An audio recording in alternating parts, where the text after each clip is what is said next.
Hi, Abraham.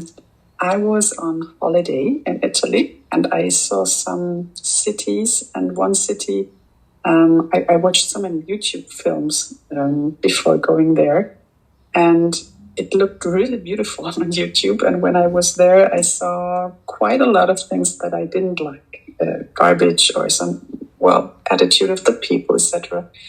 And I reminded myself how you talked to somebody who wanted to sell his house, that he should focus on all the things he loves and all the positive things. And it made me wonder about where is the fine line between faking something, advertising, faking something, or concentrating on the positive. And if I would have been in a 100% good mood, would I have only attracted the positive sides of this city? Thank you. Maybe not only, but mostly. Your conversation is really opening a lot of doors here.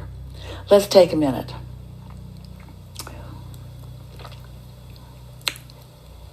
We're talking about focusing, not faking. So let's say that you're in a clothing store and there are many different garments for you to look at, and some of them appeal to you and some of them don't. Well, we're not asking you to buy the ones that don't appeal to you and pretend that you like them. That's faking.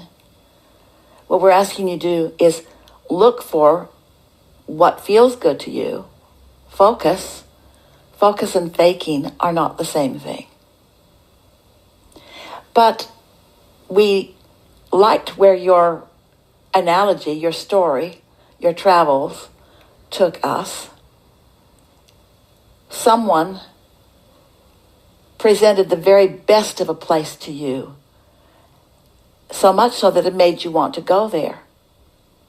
And for some reason you thought that the whole place was going to be that, when that's never the case.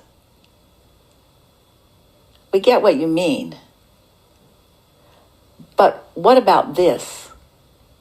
What if you were, this is a little silly, but it could really be productive for you. What if you were making your own advertisement for your life?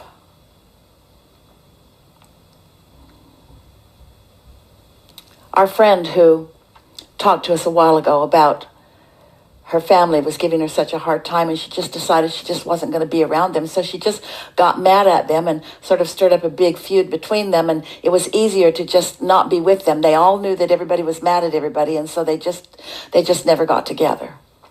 She talked about that briefly today. She didn't tell that story, but that was the backstory.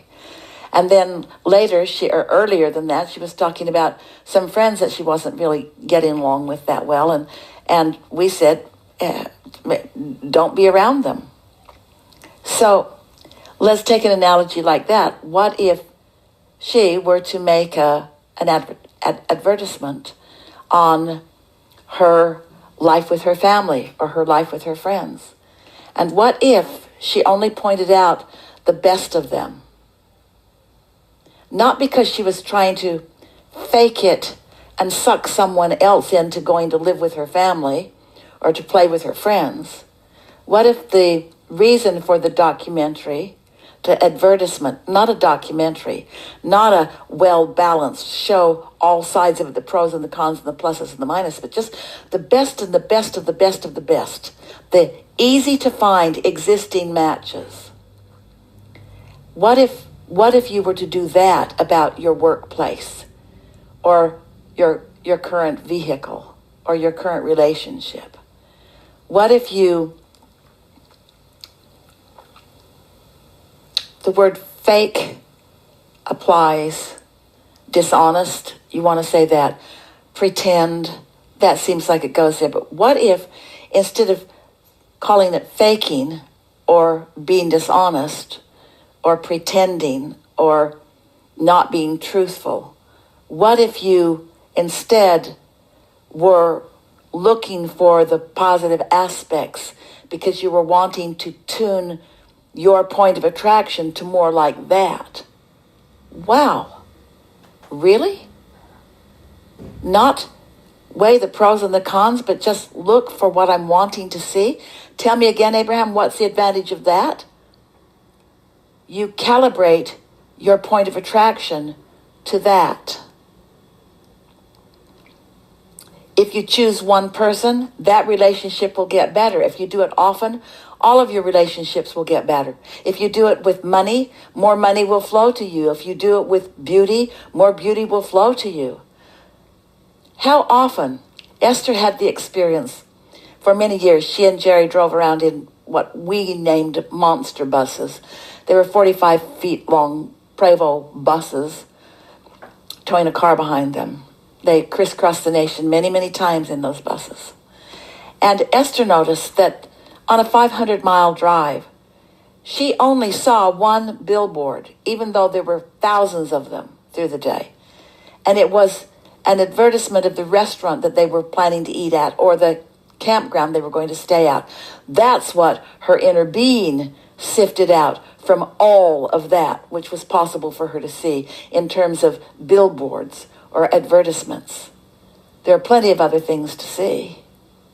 They commented often how they rarely even saw the pieces of automobiles where an accident has been. And they never were involved in an accident and hardly ever in all of those years even saw one happen because they were tuned differently, focused differently. Do accidents happen? Yes. Murders? Yes. Robberies? Yes. All kinds of things happen in the environment around you.